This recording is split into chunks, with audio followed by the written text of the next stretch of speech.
Oh, c'est la descente des rapides, à la vitesse d'un temps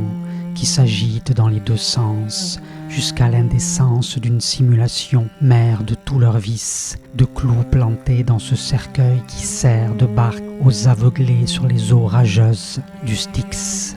Mais nous les observons depuis notre rive, puisque nous n'avons pas embarqué à bord de leur love-boat du diable, dont la voile à la clarté fiévreuse est marquée par le signe du faux sauveur, du machiavélique nocher satanique, prêt à emporter les âmes les poussant dans son canot pour couler des jours brûlants au sein de son enfer artificiel. L'esprit muré, les yeux cousus, ils font la fête sur le pont, sans soupir, pour le pire avec la croyance du meilleur des mondes. L'air heureux en apparence, ceux qui acceptent les tortures systémiques afin de conserver l'illusion de la sécurité féodale à des lieux d'une expression originelle. Ils s'abandonnent au capitaine Flamme qui a prévu d'incendier toutes leurs espérances et de faire du chaos un nouvel ordre social. Pendant que cette chute absurde se poursuit vers l'inexorable, dans les bras du métavers nous cheminons sur les terres de notre conscience, à l'écoute de nos visions intérieures qui répondent à notre adaptation naturelle avec la spontanéité de l'être créateur de sa voix expérimentale.